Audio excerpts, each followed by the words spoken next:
Thank you. Hello everyone, it's nice to be with this group again. I've been presenting before to this group, but I've also been in a position of, as you've got a group leader, someone from industry who's led a group, and I kind of thought we should have won, just saying. I thought it was a good, bit disappointing, but we didn't, but it was good. So I've found this, as I hope you have found it, a really great exercise in being with other people from other industries, other organisations, and so I've got an insight that I'm trying to bring from remembering being with the group and remembering at what stage you're at now.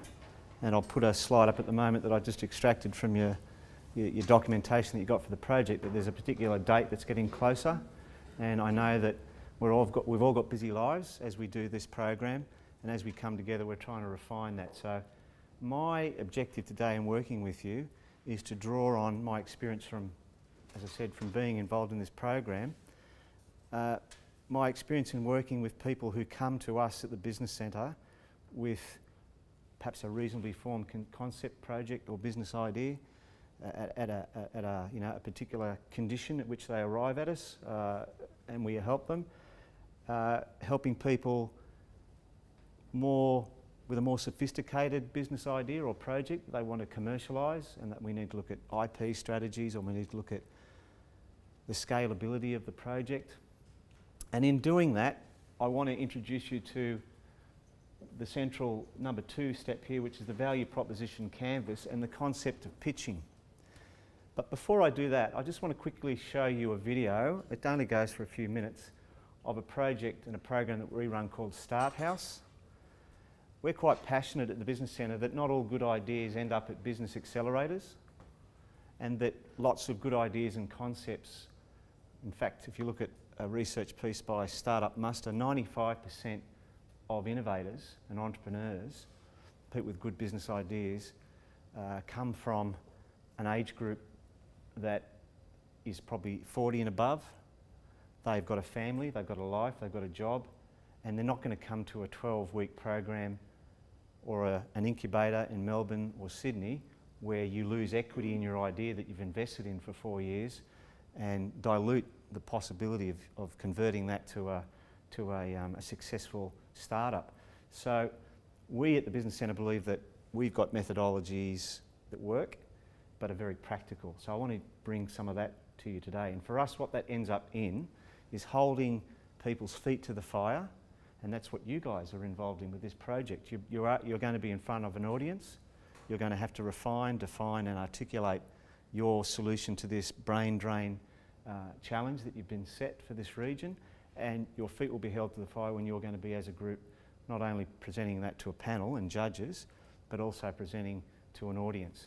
So our concept, and I'm going to show you now with the Start House program, is putting all of these practical steps together and holding people's feet to the fire. And last year we took 25 of the best regional startups to Sydney, to the CeBIT conference, and then the best 5 of that group then made a pitch to investors and equity companies and debt finance at the 34th floor of Ernst & Young overlooking Circular Quay, where we brought regional innovation to the city to get global and to get national and to get some investment. And this is just a little insight into, I guess, some of the energy of maybe you can see what we might try and bring into today's session, so that we can look at what your idea is and try and use some strategies of execution that we use to communicate that idea. Because remember, at the end, you are trying to convince them of investing in your idea, whether it be in this exercise intellectually, but you are trying to come across with something that people can clearly understand, and that they can see the value in it. You've expressed the value, and there's some important lessons that we've learnt, and I would have worked with, I don't know, in the last 4 or 5 years, 400 or 500 businesses, one-on-one, and of those probably 10 to 12 have been highly successful. And one recently we just heard last week, of any of you familiar with UAV Hover, a drone company? Okay, they're going to be making a major announcement soon where they're going to be working with drones, where they're working in the retail industry, which is a lot of regulation there that has to be developed addressed first, but they'll be making a major announcement soon. They just walked into our office 4 years ago, like a lot of people, with the concept of, I'm going to get involved in drones. There's a couple, and we're going to do what everyone else is doing in drones, which is kind of do real estate, you know, take photos of buildings and that type of thing. But we worked with them for a period of time, and they've now developed a very sophisticated pivot on just that, what would seem to be quite an obvious way to use a drone.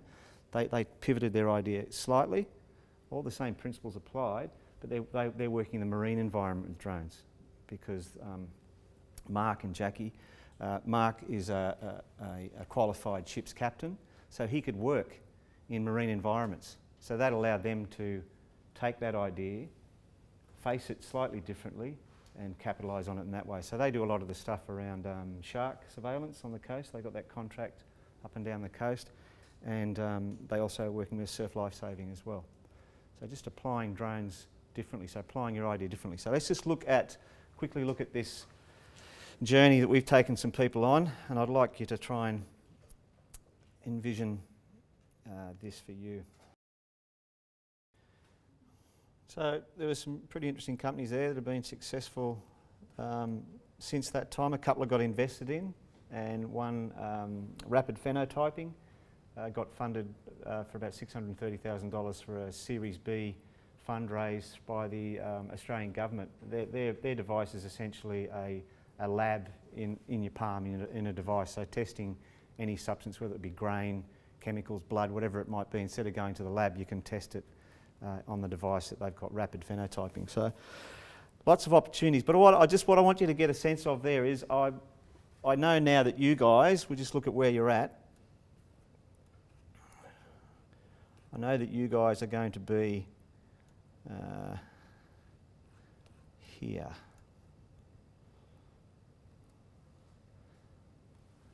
So I remember that when we looked at that as a group. And I remember you've got a short time now to articulate what your idea is. So you've got your project presentations, you've got that presentation you have to make, and you have to work in groups and as a team, but you're also bringing what you've got as an individual to this process of an idea, of a concept, of what's my contribution to what it is that that we're going to make to the idea that we've got to present. So I'm going to do this in 3 parts. First part, I just want to challenge you a little bit about how do you operate as a person when it comes to an idea.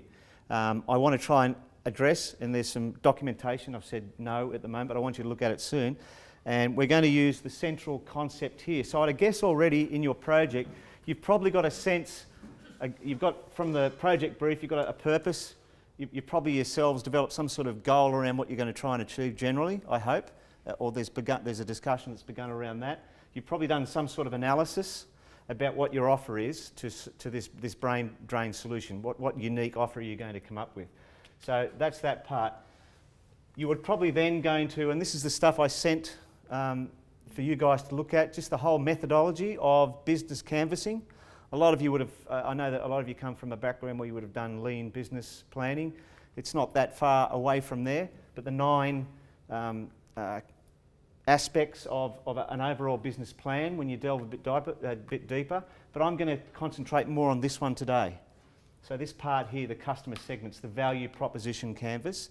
And then in the last part of today, I'm going to introduce the concept of a 10 card pitch deck, which is what we do at the Business Centre there. So they had 6.5 minutes, 10 cards, and I'll show you the form, which is the Suzuki pitch deck it's called. You'll have 10 cards, and that might help you guys in your groups and individually to work through this, because you'll each, and one of the things they talk about in Strategizer and the business model canvas is to try and overcome intellectual masturbation. Because many of us come to a concept or an idea, we're all highly intelligent people here, I can tell, and each of us have got quite a distinct perspective, or we have a keen sense of what we'd like to bring to the idea. When we use a construct like this, we can break it down and we can be on the same page about what it is we're trying to communicate and what it is we're trying to address through your solution for the brain drain. Does that make sense? So the first thing I'd like to start with is we've at the Business Centre, we've had to dive into this quite a bit, because you can't just help someone We have people, all sorts of people walk through our doors. We have people that want to just start a conventional small business. But we've had people that have come through the door that have got quite remarkable startup ideas, and they're quite scalable at a national and a global level.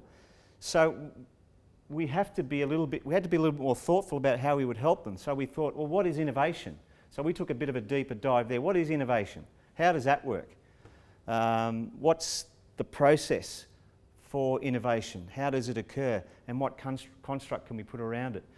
But before we began that, and then there's a theory to that, we'll talk a little bit around that.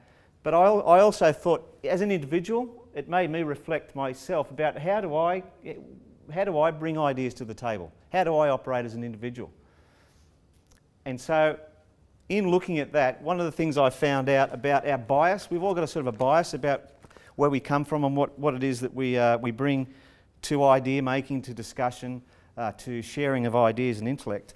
And the first sort of point that I found, I like listening to podcasts. Anyone listen to podcasts? Anyone here? I'm hooked on them. I'm always getting in trouble. But a favourite of mine is Revisionist History by Malcolm Gladwell. Has anyone heard of him? Pretty neat podcast, and he takes a different slant on things. And one of the ones I like, which really helped me around the idea of how do people get ideas. How does an idea become a reality? Why are some people really good at executing quickly? Why do some people take so long? And he's got a great podcast, so credit to Gladwell, not me in this.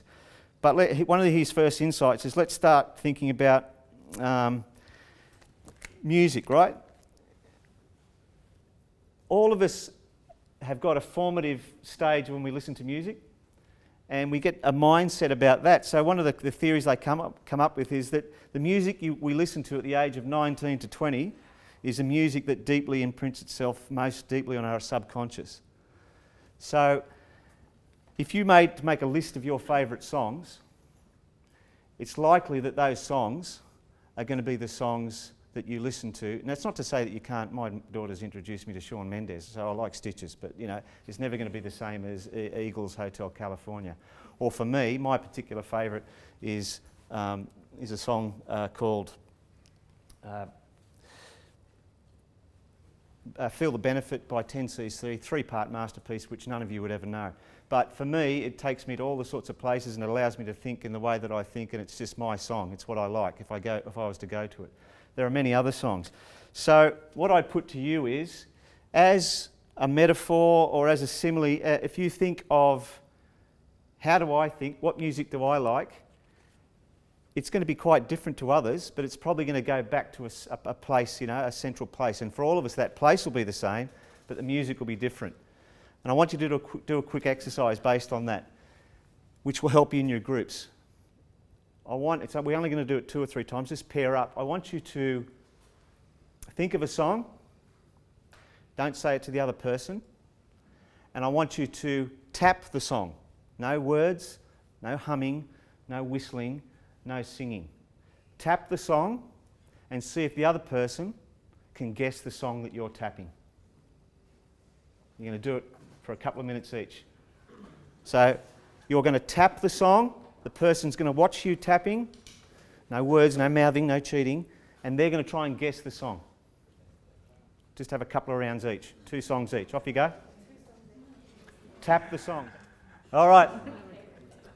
Let me just unpack that a bit. When you were the person that was tapping the song, was it so obvious to you what the song was, and they were so stupid that they couldn't get it? Like it was so... All right? Or what sort of songs, sometimes some of the songs that we might Twinkle, Twinkle, Little Star, Row, Row, Row, nursery rhymes, we might go for an easy one which you will think they'll get. Or was it Shania Twain you did? I don't know how But can you see that bit, how you guys are going to be in teams here trying to avoid intellectual masturbation by saying, why aren't these people getting my fucking good idea? It's so clear that this is a good idea for this project and they're not hearing me. So that for me was a good insight into the brain chemistry of innovation, concepts, ideas, communicating those ideas to a marketplace. That is what we do, but then communicating those ideas as each of you. I heard some of you talking about project and project definition and Gantt charts and timelines, all these sorts of things that many of you would work on, and then working those teams. We're all coming from that that place, you know, that one place. So we took a little bit of a deeper dive into that. And one of the things we thought, well, is there a theory around innovation? Is there a way that economics and creativity can meet each other?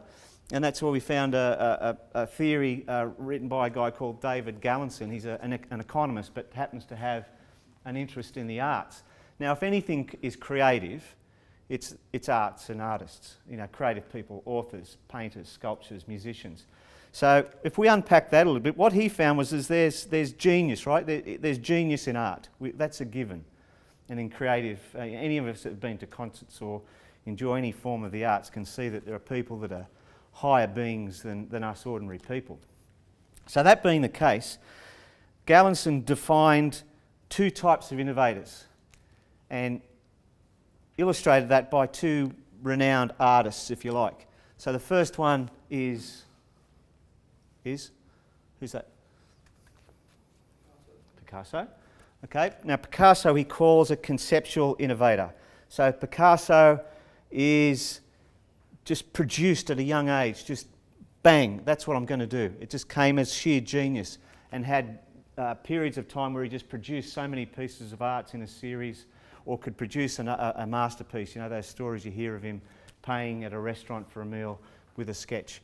So he is the one type of innovator. So are you that type of innovator, or is your group going to be working in that sort of way where you're going to be experimental, work quite quickly with a specific idea, articulate it clearly, plan meticulously, and then boom, execute on the idea? So are you guys going to be a Picasso? Or is it more that you are the second type, or there's a second type of definition, which is, says, huh? No, close.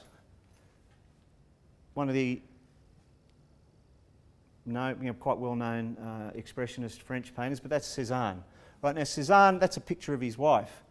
It's said that he did many, many pictures of his wife, and for that particular picture, it's said that he did over 100 sittings with his wife before he got it right, and it still wasn't right. So Cézanne is someone, they're the kind of people that they don't work quickly. They work by trial and error. It's endless drafts until they find themselves satisfied, but they're never really satisfied. So both innovators, in the way that they're geniuses, they're innovators, but they work quite differently. So Cézanne didn't work to any clear iterated version, just kept redoing the same thing over and over again, whereas Picasso quite quickly knew what he wanted to produce, planned it, and then just did a whole series based on that same concept and theme. Other examples would be, say, the difference between Herman Melville and Mark Twain. So Herman Melville wrote Moby Dick, wrote that book as a masterpiece and wrote it at 32 years of age.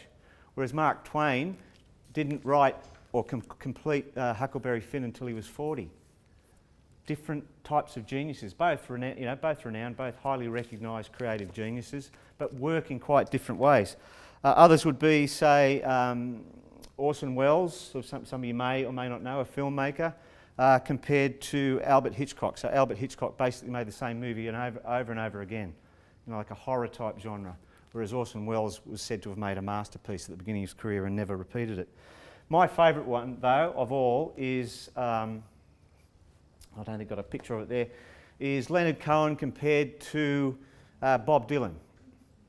So Leonard Cohen, who wrote Hallelujah, Bob Dylan wrote another masterpiece called An Eye and I. They both respected each other from afar, and they'd never really met each other. And apparently they met in Paris in about 1980, and Leonard Cohen went up to Bob Dylan and said, "How long did it take you to write I and I? That's such a masterpiece of a song. How long did it take you to write it?" And he said, 15 minutes. And then Dylan said back to Cohen, "I really love Hallelujah. That's a beautiful song. How long did that take you to write?" And he said 2 years, but he was lying. It took him 5 years. But you then look at the journey of that actual song, Hallelujah itself, was reappreciated with Jeff Buckley, thank you. Refound with Jeff Buckley. Jeff Buckley dies, in the Mississippi, singing, Led Zeppelin song, Fully Clothed, drifted off, from behind a paddle steamer. The song gets rediscovered over time, and Leonard Cohen reclaims the song, but in nowhere near the same version that he actually sang it on the Shit album that he put out in 1980. He rediscovered it himself and came here to the Hunter Valley and sung the song again as a 78-year-old, as a truly appreciated piece of music. So all I want to say on that is we took a dive into what is innovation, how do ideas come about, and we've got different ways of doing this stuff. The other thing is, there's a theory around innovation, and I like one of the concepts I just want to share with you on this as well, because it might help just with your thinking and your idea and your positioning of your idea with your team. This is Joseph Schumpeter, and he's a renowned Austrian and then economist, and then taught at Harvard, and is said to be the seminal researcher, founder, the leader of the concept of innovation from an economic point of view. And what Schumpeter said was, as a definition, and think about this in regards to human capital, which is what this project is all about, really. And this is what he defined innovation as this: a gale of creative destruction, the process of industrial mutation that incessantly revolutionises the economic structure from within, incessantly destroying the old one, incessantly creating a new one. Now, if there's any eras that all of us have probably been through in the last 50 years, this has been an amazing era in terms of disruption. It's almost become boring to hear about disrupted business models. Uber. How much do taxi drivers like that? There's still regulation coming through at the moment that taxi drivers are being paid by this state government to help them deal with the disruption to their market, which was disrupted not by another taxi company. It was by software and a platform and peer-to-peer business model. Just turned it on its head. But the bit I always like to share with businesses that I work with, particularly around new ideas and innovation, is a term called Schumpeterian rents. And all it's really saying is that during a period between introduction, well, that's what it's called. It's the period between when there's an introduction of innovation and its successful diffusion. That is, if you get in well and clearly commercialise an idea at the right time in a disrupted period, you can get the early rents. You can get the Schumpeterian rents. So the ideas and the opportunities during cycles of disruption don't last forever. So if you are going to articulate or try and achieve a success from a business idea or a concept that's in a disrupted market, then the opportunity to gain from that early rent won't be there forever. It'll diffuse, it'll dilute over time. And we've probably seen that in a number of ways with apps, for example. There's kind of everywhere now. It needs to be a little bit more sophisticated than that. Last example I want to use is, and again with the idea of human capital and brain drain, is in this era of disruption, and I read about this quite a while ago in a book called Free by a fellow called Chris Anderson, who was the editor of Wired magazine. And I remember reading it and I thought I'd go back and try and remind myself of the story. But what it was to do was with web-based marketplaces and the interface of YouTube, the guys from Monty Python, all of them, been quite a long time involved in this, I guess, franchise, for want of a better term, their company, the Monty Python company. They were getting sick and tired of so much of their material being available on YouTube for free. Completely, like rubbish. It was rubbishing their business model. But that was, anyone could complain about that. The same things happen to the music industry. That's why we have Spotify and things like that, where they've tried to change the business model. Or we have lots more concerts now and merch because of the change of the market. But what these guys at Monty Python, they managed to increase the sales of their DVDs through this strategy. This is what they did, I'll tell you in a minute, by 23,000%. because they accepted through the concept of free that it's a free world. I mean, I've got kids that are 23, 21 and 18. None of them, apart from what we bought them when they were kids, have ever bought a DVD. And I don't think any of them are paying for anything off anything. They're finding it wherever they need to find it. My kids always watch every new release before it comes to the cinemas, you know. So it's an economy, it's a marketplace, the free economy. So these guys said, well, hold on there, but maybe there's a way to address this. So when they thought we're going to take a different approach. So when launching their massive YouTube effort, Monty Python made their intentions very clear. And this is what they said. This is what they put as part of their YouTube marketing campaign.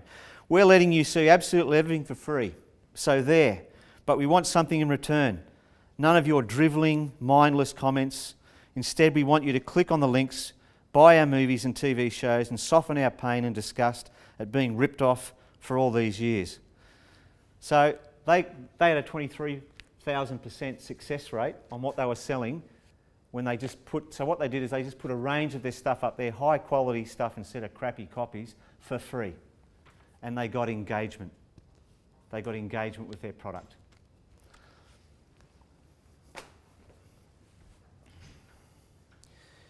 So we had our previous Prime Minister 2 years ago came up with the concept of an ideas boom. There's been a lot of investment in the marketplace around innovation. There's been legislation that's been introduced to allow for ideas to be invested in with generous tax offsets. And there's more recently been an opportunity for not crowd-based funding, has anyone been involved in a crowdfunding campaign where they bought something as part of a crowdfunding campaign? A little bit. Okay, what's happened recently? Crowdfunding was just basically pre-sales. In Australia, you weren't able to raise equity or sell a part of a company through equity in an open marketplace online. That wasn't allowed, but it has now recently been allowed. So in Australia, if you've got a good idea, good concept, this has to do even with private companies that you guys are working with. If they wanted to commercialise an idea and they needed capital and they didn't want to debt finance it, then they could go to, they can now go to a marketplace with version 1 of the concept or the product, and it can be funded from the crowd. So a crowd can buy shares, can buy equity. So that's now possible. It's been available in the US and the UK since 2011, and is one of my favourite businesses is a business from where I come from in Scotland, in Aberdeen. They're called Brewdog, and they're a brewing company, beer brewing company. And they raised something like $9 million in equity, and they're now in the States. They built a big brewery in Orlando.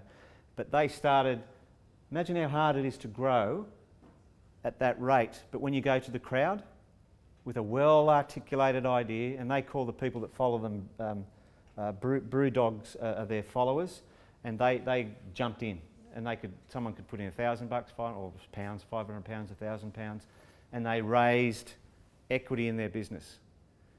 So that's disrupted banking and finance.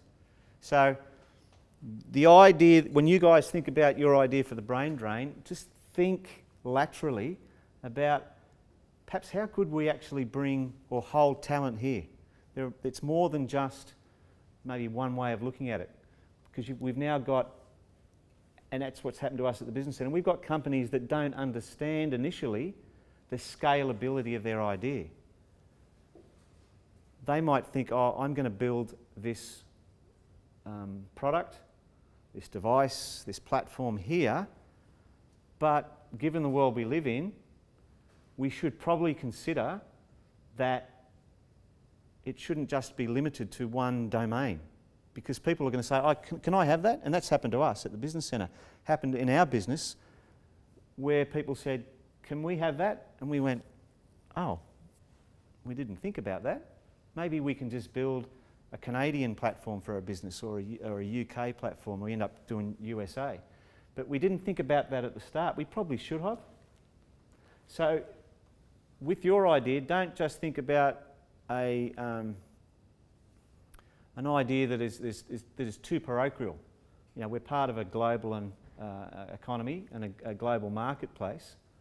And there may be ways of taking this approach that connects this region to global intellectual capital and global markets as well. So think that through. Remembering that we've got a regulatory environment now in Australia that is supporting a more fluid influx of capital and investment. So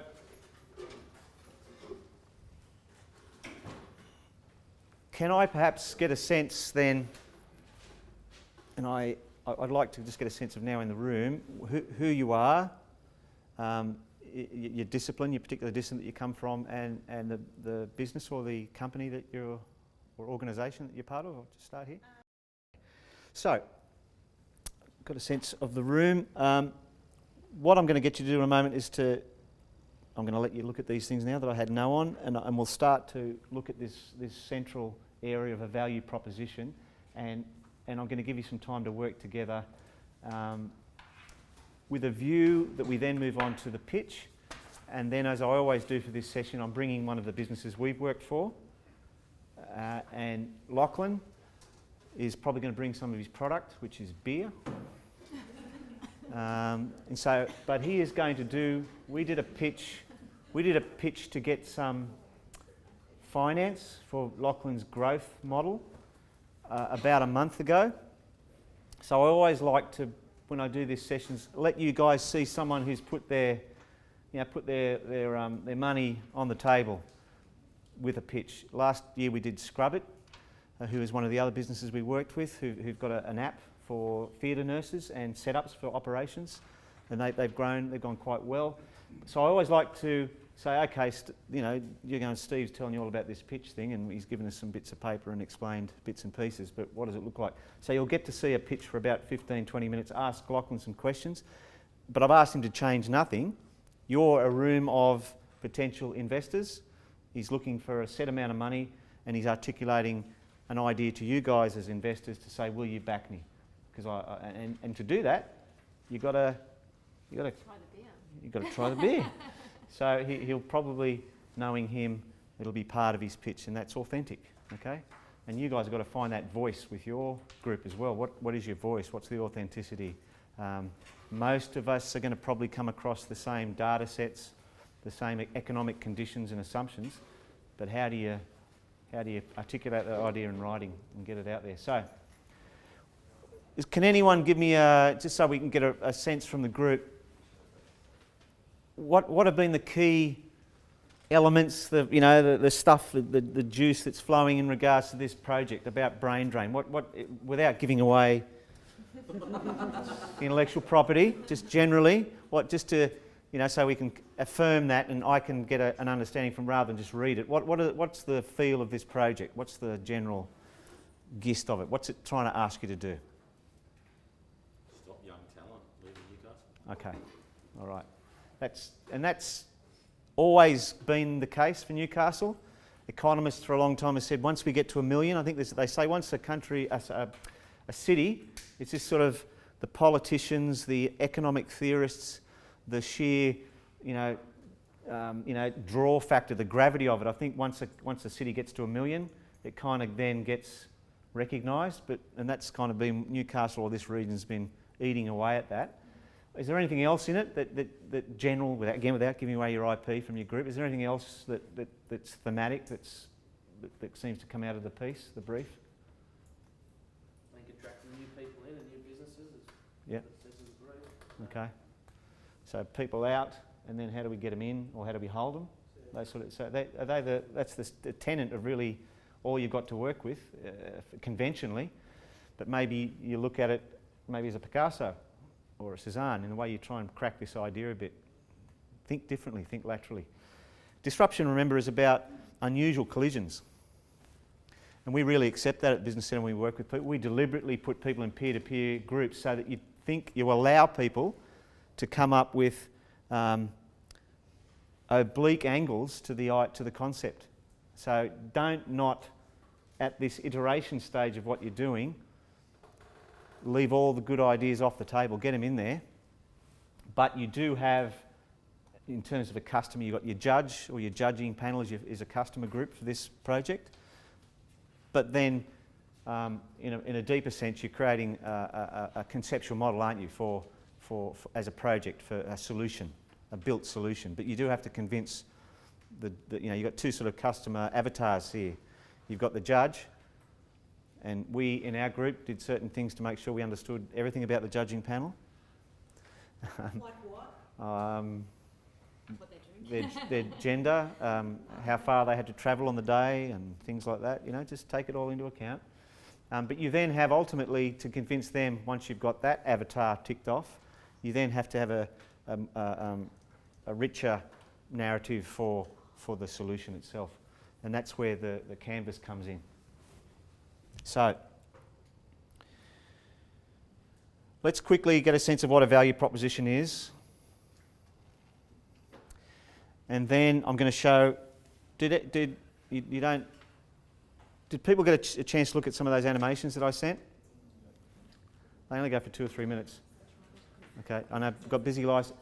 After this, they don't take long to watch. And it's got a really easy, accessible example they use. They use Cut Price Airway as like a Jetstar type model. They use that as the way to say, here's how they use that, using a canvassing approach and using a value proposition approach. So it's just a way to think about it. So if you get a chance to look at it. But it's all about value proposition. So we're about to dive into this, but I just want us to get a sense of you guys working with the model that we use. Anyone heard of Simon Sinek? Yep. What is your why thing? If you looked at the YouTube clip, goes for about 3 minutes, millions of hits. Really good example of what is your why. Now, I kind of lost it the other day at work because through my LinkedIn feed, one day I had an overwhelming number of people appear on my feed and please don't take offence, it's just me, and I got in trouble from my wife because I blew up and wrote an article on LinkedIn because I couldn't handle it. But I just had too many people come through that were thought leaders. I couldn't take it anymore. I couldn't take another person. Who described themselves? Yes, yeah, it was starting to hurt my head. It was, because you've got to understand, I'm coming from a biased position because we work with people with often vulnerable financially because they've invested a lot in a journey, vulnerable emotionally because it's hard with a startup, and what does thought leader mean to you? read my article on LinkedIn. But honestly, it just started to hurt my head. So, but I consider someone like a Sinek or a Gladwell or a De Bono, people with a body of work, a proven methodology, a substance. I don't think you can just become a thought leader by doing a post on Facebook and Instagram and LinkedIn. And it's just my thing. You've got to understand where I'm coming from. So if you're aspirational and you want to be a thought leader, so at work, one of my advisors, I think he was having a go at me, he said, can you please endorse me in LinkedIn as a thought leader? I said, no, I'll give you a thought bubble, that's all. So, but Sinek is good as a thought leader. And I've gone to see him, he knows his stuff, and he really has thought it through, and it makes sense. With you guys, who's going to have in this group the Purple Cow presentation? Who's going to have a remarkable idea? And sometimes it's just slightly tilting the idea so that it does become one that is outstanding or that is understood differently. I was working with one of our best senior advisors this morning, and we're just working on a business model to help scale up. So we're trying to build a canvas for scale up businesses. And as an example, he said he was working with a lady, an African refugee, who has now built quite a successful lawn mowing company where she employs other refugees. And he was trying to help her find her point of difference in her business. And so as they were working it through, she was saying, oh, I'll just do it cheaper. He said, well, no, I'm not going to, there's lots of people who want their lawns mowed, but doing it cheaper isn't probably going to be a very sustainable business model. And so they kept working through it. And she said, I love weeding. Anyway, that's what she ended up calling the company, I Love Weeding. So it's a lawn mowing company, but they get rid of the weeds. So I don't know what you're like at your place. Weeds are difficult and annoying and take time, but imagine if you get your lawn mowed, but they also take the weeds out. So it's just a lawn mowing business, but slightly different. So Purple Cow, Seth Godin is another good one to look at.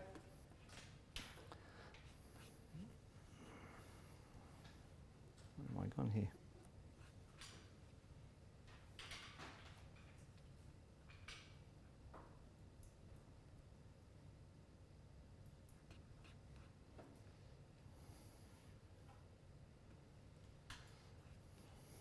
Just find where we're at.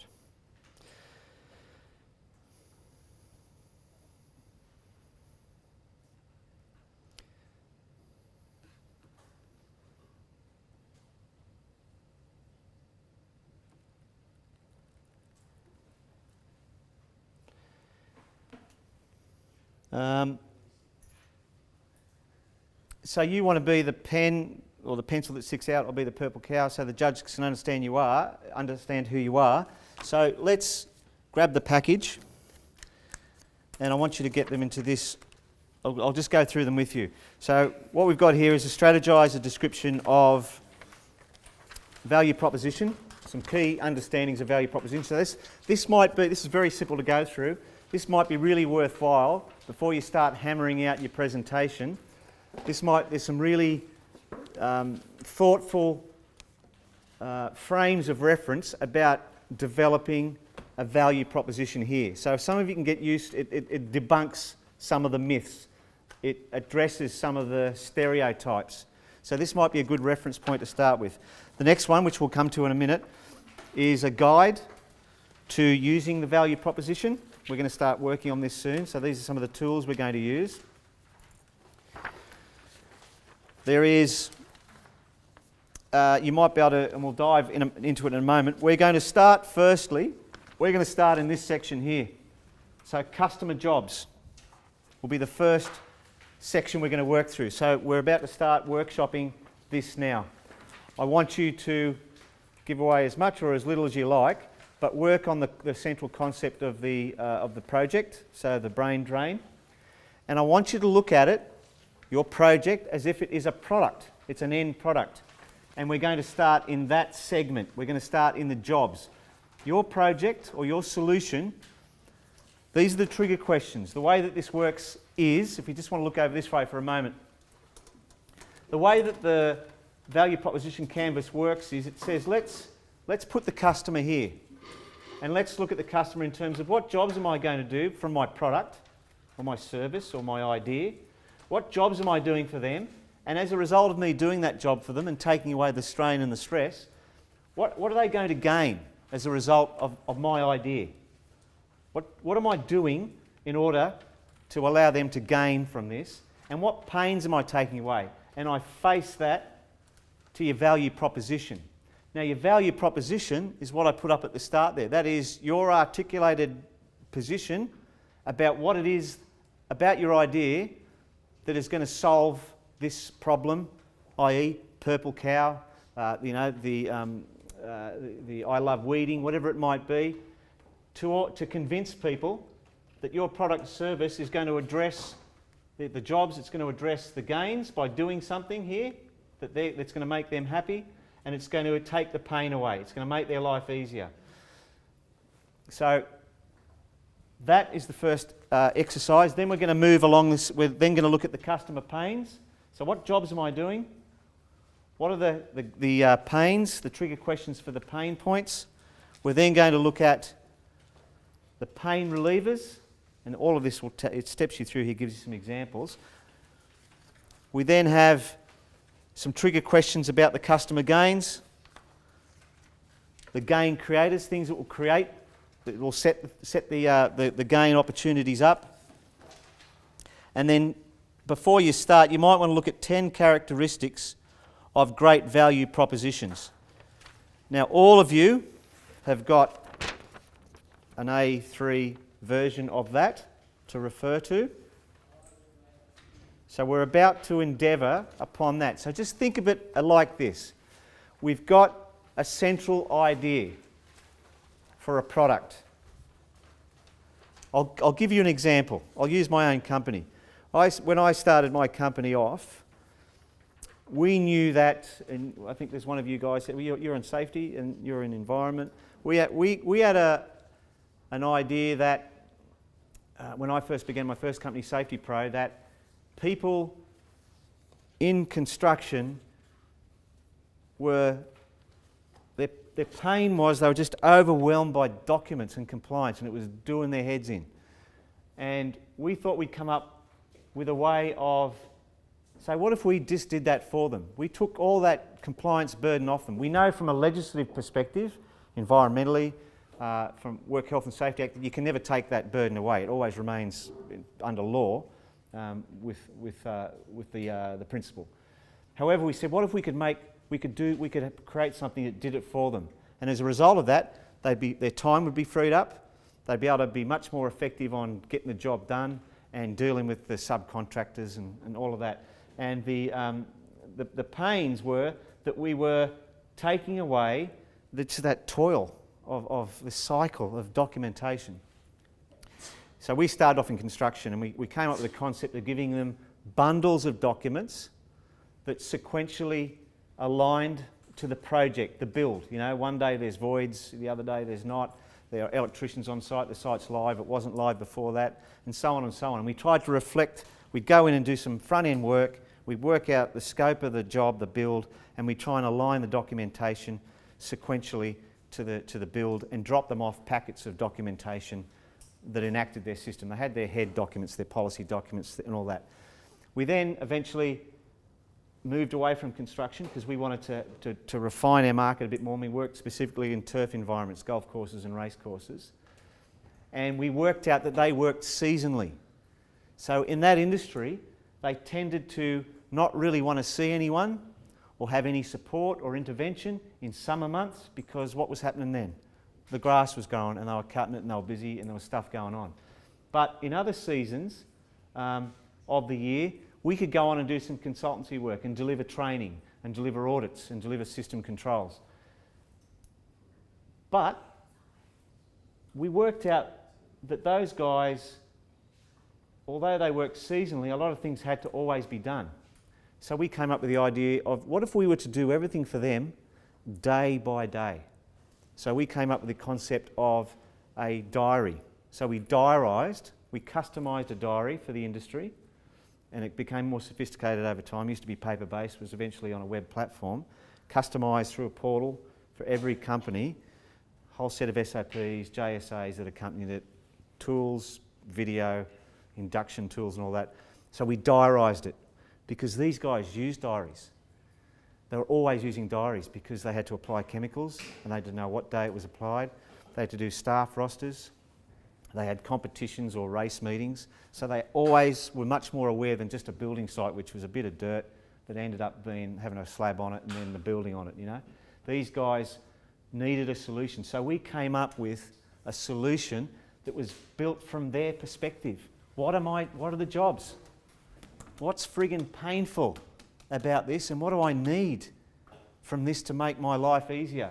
And we faced our value proposition to them. So we said we'd take it away. And then we developed a level 1 service, which is we drop all the documents to you. They're yours to manage. They're digital, done and dusted, lower level entry, but we've given you a solution. If you want us to come back and help you with it, that was our level 3. And if you want us to do everything for you and come all the time, come monthly and do annual reviews, etc., that's our platinum service, and that's $5,000, and you sign up for 5 years. So we took the ones that wanted to give us money to solve the solution and wanted to commit to it for a long time, done. Signed up for $20,000 for 5 years. Thanks very much. See what I'm saying about your solution? So you guys need to think about this. Who's this solution for? Where's the market? Who's it for? So come up with something as a group that is not, stuffing up your own ideas, but come up with something, and can you please, and we'll report back, and then remember Lockie from Grain-Fed is going to present a pitch to you using this sort of thinking that we worked through with him. And I want you to just work through the trigger questions. Try and remember a page, this page here. I didn't just make that term up, intellectual masturbation. We're trying to avoid that by using this methodology. But work from the jobs first. What's the problem? What jobs are you doing to address that problem in the marketplace? So think of a customer. You need to think of, if you just think of, so it might be the judges, I don't know, or who is the end user. You with me? So there's trigger questions. We're starting in this segment, then we're moving to pains, then we're moving to gains. You got the idea? Does it make? Okay. Just before I ask Lachlan to come down, I just want to give you a tip about how to use both the canvas and the value proposition canvas. Just one tip. Don't stick with, say one part of your business model. So say mine, from my background, would be, I'm just trying to think. So say part of our solution was that we provided a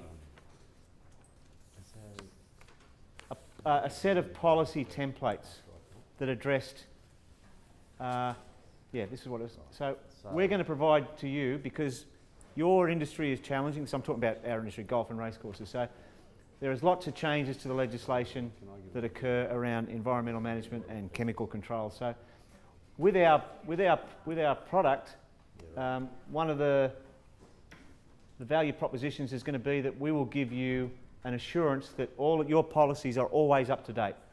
Just in case the legislation changes, you get fined because you're using chemicals off-label or something.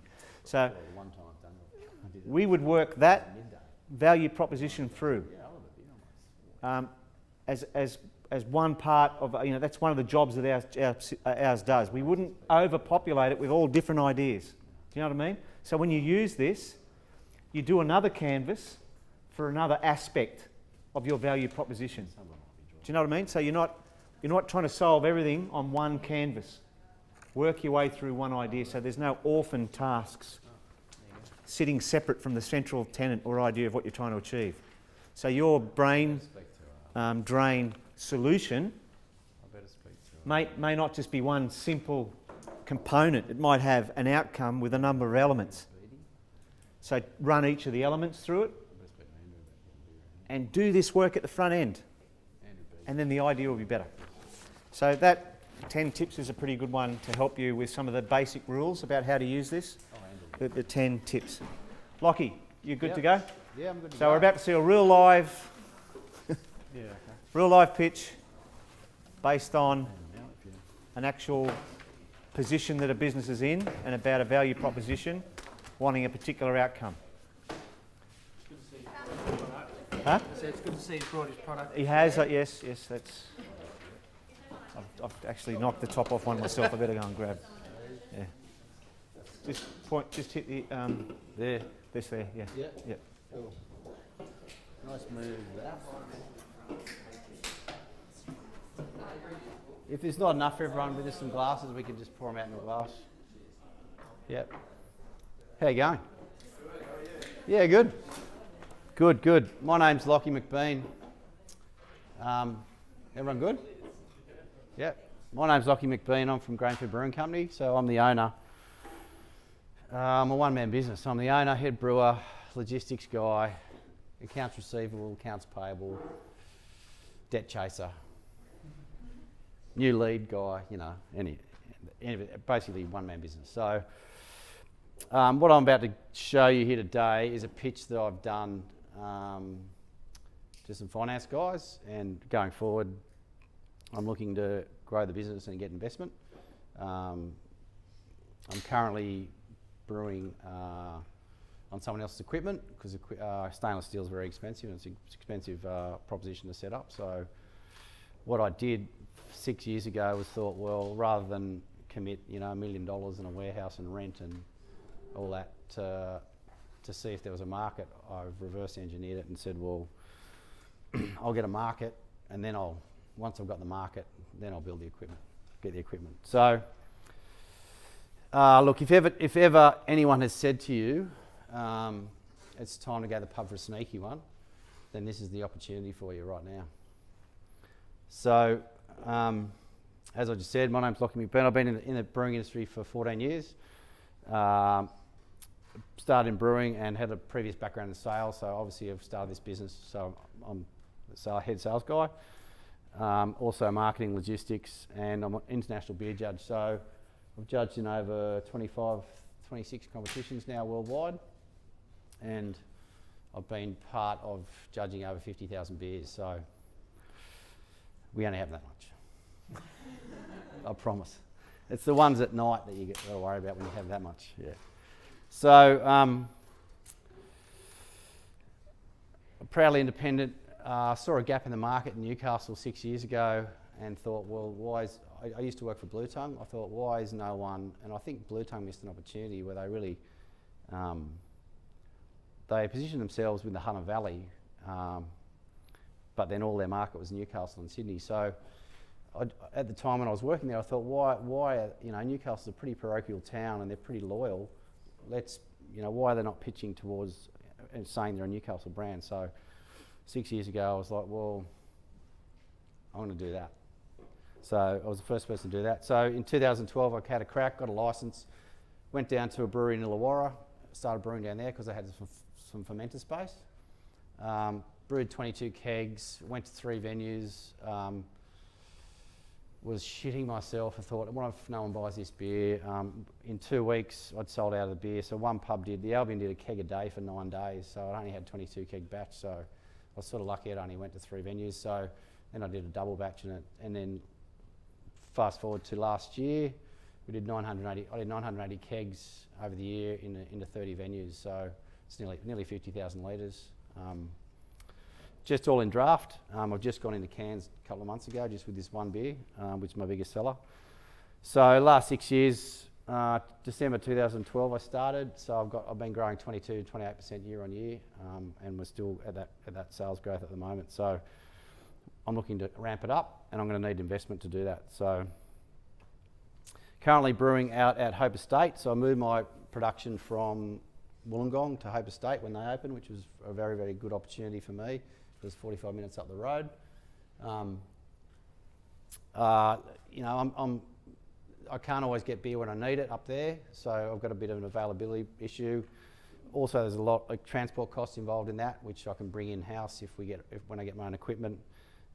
Storage costs as well, and obviously cash flow, because I've got to pay for the beer up front and then sell it and then get the money back from the customer. So, and there's also some excise relief through the government when I get my own excise license. So the only way you make money in this industry is to have your own bar. So my proposition is to have a production brewery with its own bar, and people can come and taste, have a grain to glass experience. So see where the beer's being made, drink it on site, drink it fresh, and this will maintain my consistency and quality, improve my cash flow. I'll be able to get some excise rebates and possibly some grants from regional development as well. And also the retail dollar compared to the wholesale dollar is 6 to 1. So, I can sell a keg over my own bar for about $950, whereas I'm selling it wholesale for about $280. So, and it still costs the same amount to make. So I'm going to grow my wholesale, grow my retail on site, and also sell cans on site for takeaway and off premise as well into bottle shops.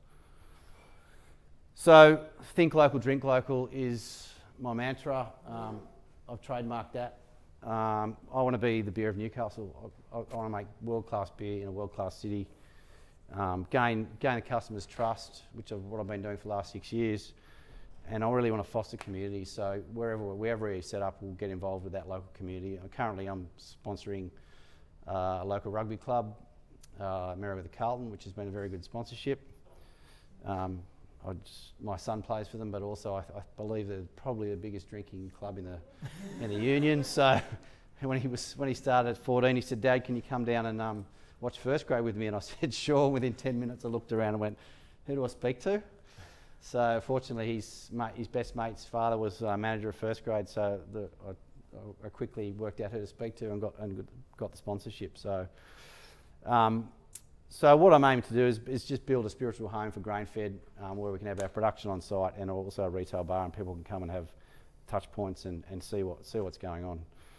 So the forecast for rollout, the first year we'll do 160 kegs a month, 250 cartons, and that'll be a break-even scenario. Year 2, once we get the equipment, is 325 kegs, 300 cartons a month, and that'll be 153k, or about 8.7% profit. And then year 3, 360, 400 cartons a month, 290k, 13.6% profit. That's pretty conservative estimates, pretty conservative targets as well. So I'll do that through wholesale kegs and cartons, and also through our own bar.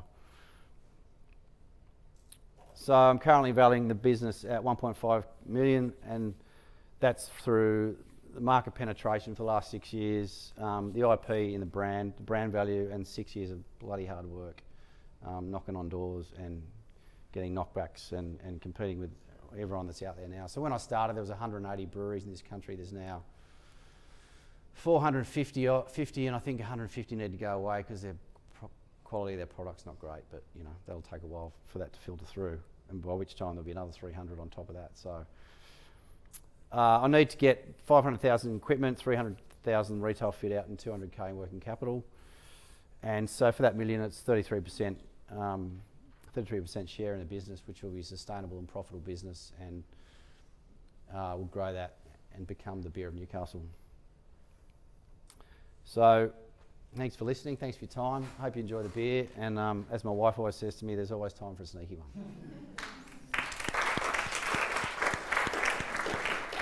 So any questions? Yeah, fire any away. questions? I might have another beer if that's all right. It's been a long day. Yeah, your slogan is think local, drink local. Yeah. The products that go in your beer, bought local. Bought. Yeah. Yeah, 95% of where I sell it is Newcastle. Within about Oh yeah, sorry, your hops that go into your beer. hops. I use. There's some specialty malts that I have to buy getting from Germany and UK. I probably use 65% of my malts Australian. All my base malts Australian, and probably I use about the same 65-70% of Australian hops compared to the rest of the world. So the Australian hop growers have really brought it on the last 5 years. 10 years ago, they were just for bittering hops. Now they've got a lot of aroma hops, and so the consistency and the quality of their product is now so much so that they're having to hold back over. They could sell the whole market to America in one whole crop every year in one go to America, but they really what they're trying to say is that we've got to look after our home market first, and then whatever's left over, the Americans can take. Yep. Have you got your beer in any pubs outside of Hunt? I've got it at Harbour Diggers in Sydney, through in one of the restaurants there called Teddy Larkins, and that sort of happened just through. Basically, my sons work at Guzman and Gomez across the street from where I live in Hamilton, and the owner of that has started this new brewery, this new restaurant with Ben Kennedy, who also owns that. And Ben's a massive fan of the beer, and he said we want to get the beer down there. So that was pretty fortunate. So yeah, I'm looking forward to that this summer there, because they've only just opened. And I did have it at the Quarryman's in Sydney as well. But it's really just, when I first started, I was in about 7 or 8 pubs in Sydney, and then I thought, I'm not even in all the pubs I want to be in Newcastle. What am I doing? So my energy was going down there, and I thought, well, hang on. And 6 months after that, I thought I've got to pull that back and actually concentrate on my own town. And even Maitland and Lake Macquarie's still there's still a lot of work to do down there, and also the Hunter Valley as well. But look, I think there's enough. I don't really see myself needing to sell out of New South Wales. We're the biggest state in the country, and you got the biggest city 2 hours away. You've got Coffs Harbour, Port Macquarie, growing regions out there, and this region's growing as well. So because I maintain my beer, I keep my beer, cold store my beer. I have done since day one. And being a brewer, I know, because it's an unpasteurised, unfiltered product. So and it's only 4.2% alcohol, so everything's stacked against it for shelf life. So when I started, I thought, well, I've got to cold store it. And everyone said to me, all my mates in the industry said to me, mate, don't do that. You'll lose your margin. I said, fuck that. If I don't have a quality, I've got no product. I've got no brand. My reputation's shot. And then the first summer, I think we had a week of 42 and above, and I lay in bed at 46 degrees one night with a fan going and a face cloth on my forehead with ice on it, and just thought, I've just paid, I've spent the best $150 a week I ever could, because all my beer's cold and maintains freshness. So, and I do that with the cans as well. And going forward, whatever I do, that will stay. So, I mean, that's the cost. It makes it a bit more expensive than most, and a little bit more expensive, but the quality shines through. And I'll never have a pub ring me up saying your beer's off. The only reason my beer will be off is if they left it out in the yard. So there's that conversation that I haven't had very often and don't really wish to. So, yeah. But yeah, I mean, to answer your question, it's just the reason I haven't gone further afield is because it's just me. As I grow, I'll probably get some sales staff, or either that or hire a brewer, and I'll stay on sales, because no one sells your own brand better than yourself, right? So. You mentioned that there's a lot of beer on the market, obviously, at the moment, and to try and get your beer into a pub or where it may be, how difficult is that? You're only going to sell so much at one time. Yeah. How long does it stay? Does it depend on the popularity of the beer? Yeah, look, it also depends on the relationship you have with the publican, and that's something I've worked on pretty hard. Perhaps explain, Lockie, for those that don't understand the way that that beer is accessible. Or inaccessible. Or inaccessible, sorry, yeah. So look, the way the beer industry is at the moment, they've done ASIC did a inquiry into it, and they went to 36 pubs around the state and said, no, there's no collusion between the big brewers and publicans are tying up taps. It's absolute bullshit. Every pub I go into, either Lion Nathan, so Tui's, or AB InBev, who are Carlton United, tie up taps. So they'll come into your pub and they'll say, right, yeah, your tap system's a bit old. Here's $50,000. We'll put your tap system in. There's 15 taps. We want 12 of them. It has to be our mid-strength. It has to be our cider. And the other three you can do what you want with. So then Cooper's come along and go, we want that one. And Asahi come along, who've got Mountain Goat and a few other brands, Cricketer's Arms. They go, we want that one. So there's 480 brewers fighting for one tap. So that's probably one of the reasons I've also stayed local, just because you've got that, I see a lot of my customers out at night or in the street or whatever. And so that's the problem we have. But the tide is changing a bit. A lot of the pubs are now saying, I'm sick of Carlton, I'm sick of Tui's, they're dictating to us what we can and can't do. But I don't think they are actually. I mean, I have had the argument with them. It's all about rebates, right? So they'll sell you a keg of lashes, 150 lashes, 4.2% alcohol. They sell it to them for about $340. So mine's about $275. So their cost of production is way cheaper than mine. So they go $340, and then they go, oh yeah, but we get a rebate. I go, okay, let's work back. 60 cents a litre rebate, it's $30 a keg, so you're still $310. So my beer's still cheap. Oh yeah, but it's all the other beers that I get under the rebate as well, because I'm moving Tui's and blah, blah, blah. So it's really stacked against us. So, in answer to your question, it's just, to me, it's knock on a door, walk in the door, go, here I am, I live in Hamilton. I'm just wondering whether you'd be interested in putting an independent local beer on. I mean, they're even targeting. I was in a pub the other day, and it was a Carlton tie-up, and Tui's are targeting. Tui's walked in and said, we will give you, if you give us a tap for 6 months, we want to target independent taps. So they were targeting independent taps, and they said, we'll give you 1 keg plus 3 for 6 months. So you buy 1 keg, we'll give you 3 free ones for 6 months' time, if we can take that independent tap off. So that's good, but if there's Tui's... Good for who? I'm not saying it's good for you. I'm No. saying Tui's can do that. Tui's Yeah. do shit, right? But a lot of people don't. The tide's changing. Yeah, it's Yeah. changing. Craft beer is the new way for some people. Yep. You go to an old style pub where there's blokes at 10 o'clock in the front bar. Yep. You're going to struggle to get... Yep. Absolutely. But the new people with the cash are going to go out and try out things on their home. Yeah. The market's for them, but... Well, look, hopefully. Give me 4 kegs of Tui's new, and I'll pour a beer on the drum. Yeah. Do you own a pub? No, unfortunately. Bummer. You got friends that own pubs? We'll have a chat. Yeah, because I mean, look, the other thing is, you know, like great guys. Stone and Wood, a classic example. They've done a great story. They've got a great story and they've done it really well. Look, but they've come from a commercial background. They're all ex-Carlton guys. So they built up Matilda Bay in-house, and then all the guys above them took the credit for it, and they went, well, stuff you guys. We're going to do it ourselves. We're going to move to Byron. We'll do that. And so they've done it, and they've done a fantastic job. I had a person say to me the other day, oh, the Stone and Wood's mainstream now. And I went, great. You think Stone and Wood's mainstream? That's awesome. Yeah, it's good for everyone. If Stone and Wood's mainstream, then everyone under that isn't. So, but you know, look, and that's another example. I've been in pubs and then Stone and Wood didn't have the capacity, and all of a sudden, because they couldn't make enough, and now they can, and they go into a pub and sales of this goes half as soon as Pacifico goes on next to it. That's the nature of the beast, right? That's why I need my own retail space. I've drank this at Maryland Carlton, and there's a fair market there. Yeah. But that's taken look, you know, it's funny that older guys are the ones, you'd think the older guys are the ones that would be resistant to it, but it's actually the younger guys.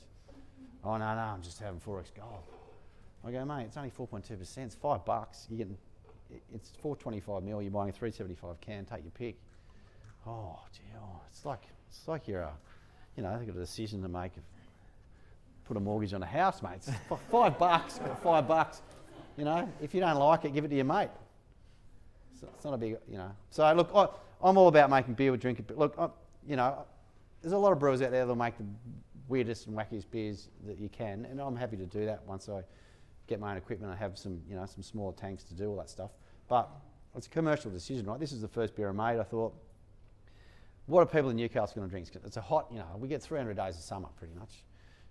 You just want to make a beer with drinkability and sessionability, and you know, it's not going to blow your head off with hops, easy to drink, and make it nice and dry. So it's fermented a bit drier than a lot of beers. So we talk about residual sweetness. So it starts at about 10% sugar and it finishes about 1.5. So that's the fermentability. So the yeast eats up 8.5% sugar to make it a 4.2% beer. Because if you make a beer dry, it's easy to drink. So, and if you make it really hoppy, the hops can build up in your mouth as well. So I do have beers that do that, but this is 65% of what I do. So just because of the drinkability. You got a few cartons in the van, Unfortunately, yeah, I didn't drive, so I can ring up my wife and get a bit of home delivery. No, look, unfortunately, my license at the moment, I can only sell. I love to be able to sell to anyone, but I can only sell the licensed venues, so bottle shops. And that's the key, isn't it? Licenses. Licensing's hard, yeah. And with the, as you said, the commercialisation of the taps, is there another market? Bottle shops, obviously you've got your tins, but is that a market or is it still tied up with fridge space and all that kind of stuff? Look, bottle shops are easier to get into than pubs. They'll just say, yeah, we'll take you on and give it a crack. Then you've got to go and promote that, probably a bit more than you would do taps. But look, I've also, in the early days, and I've got to get back into it, is actually go and give pub staff training, taster training, ingredients, show them some ingredients, get them to chew some malt, get them to smell some hops. And just tell them a story, really. And then if you endear yourself to those, because the bar staff, they're your front line, really. If they know your story, then and then someone walks in and says, "What beer's good?" If you're in their mind, they'll say, "Well, sneaky one." And it's worked at a lot of craft venues that have started up, you know, in the last 3-4 years around town, because it's the easiest drinking option. And you know, like your mates come, you know, a well-meaning mate comes, "Oh, okay, we'll go to this joint, you know, it's got craft beer on." The mate's like, "Oh, I'm just drinking Tooheys New, you know, I'm a Tooheys New guy. What do you got?" Oh, let's try that. And they're like, "Oh, okay." So it's, you know, for them it's okay. But look, I'm amazed at them. Look, I think brewers have done a really shit job of capturing the female market, and I really think you know, there's a lot of opportunity there, because the amount of women, the perfect, from a tasting point of view and a judging perspective, the perfect judge is a 28-year-old female. So they've got the best sensory, they've got the best palate, and we can teach you, right? We can teach you. Yeah. It's like a Jedi traineeship. Is the question here, Lockie? Is your end game to keep your own business, or to build it to a certain point like 4 Pints did and sell something? Look, that'd be great. That's everyone's end game. But I think a lot of people are kidding themselves that they're going. A lot of people now coming into the sector thinking that's going to happen. There's 450 to choose from, right? They're going to. I look at the three that have been bought in the last 6 months: Feral, 4 Pines, Pirate Life. They've all got schmick marketing.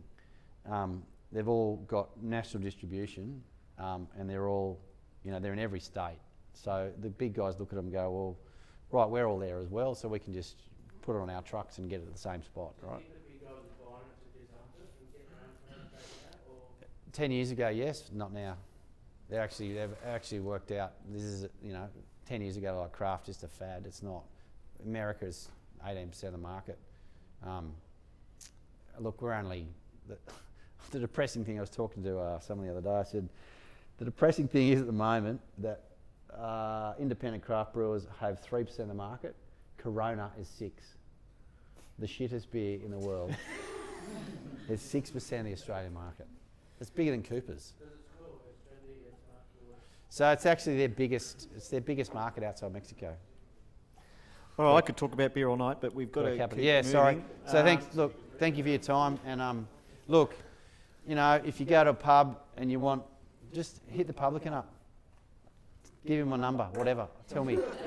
I'll give you some cards. I just want to get my beer in every pub. I'll talk to you. Yeah, I'll talk to you. Yeah. Thanks. All right, thank you. Thanks, mate.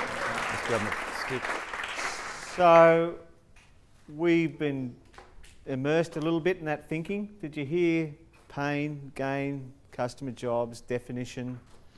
Even when he spoke about the other markets that are available, the context of the environment that he's operating in, and for then to articulate that to people to invest in that, he had to be across in depth his model. So when you guys face this idea to the judges, I guess you're going to have to probably be a little bit more like that.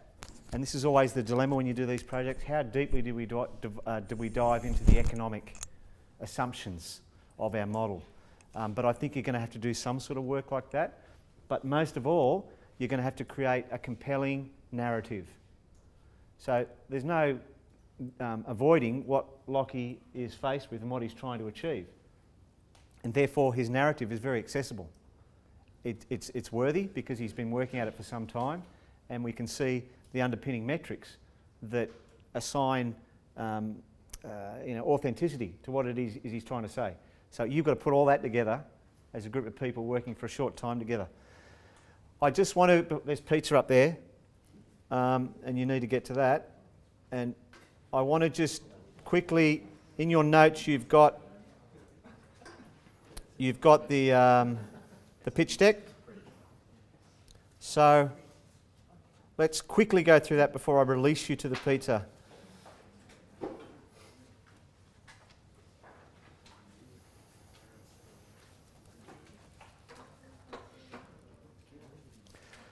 So I just want to suggest to you, perhaps use this in your group. When you start, you might have already dished off different parts of the project. For some, in parts of you are writing different parts of the chapters or the parts of the brief. But even whilst you're doing that, and also when you're presenting it, this is the Suzuki pitch deck that we use at the Business Centre when people are pitching ideas. And you can see it is driven very early by the value proposition and the definition at the top where you describe the pain. So don't get too tied to the words that they give you in the project. Yes, they're there, but look, it's saying think more about the pain. So if you just write what everyone else writes, you're going to write what everyone else writes. But you do need to define this, but in doing it you need to, and there's tips written underneath each of these slides, it's saying here describe the pain that you're alleviating or the pleasure you're providing. So when we're putting the problem or the opportunity, but we're describing clearly the pain gain scenario. You're then working through your business model, so that's where the canvas is quite good. And don't dive too deep. If you've got 9 segments to your business model, cost, revenue, value proposition, key partners, channels, whatever it might be, you can quite quickly, almost with a 30,000 feet view of your business model, you can give your judges and those you're talking to, in your report, you're going to write this out in detail, but you'll be able to give an insight. Your go-to-market plan, there's no sense putting forward one of these ideas if you don't have a definition of how you execute on that idea. I remember when we did our project, the project we did the year I did it was about smart technology around travel, so driverless vehicles and this type of, and apps and multi-mode travel arrangements for the region. But we had to convince them all the parts of our plan. So we had driverless vehicles, we had an app, we had different nodes where people could have interchanges of travel, and then we had to give it a name, and then we had to have some sort of currency or some sort of way of people moving from one form of transport to another. So we had to put it all together as something we could execute so that people could get involved in. You probably need to discuss in your plan and in your picture of your idea that there is competitors.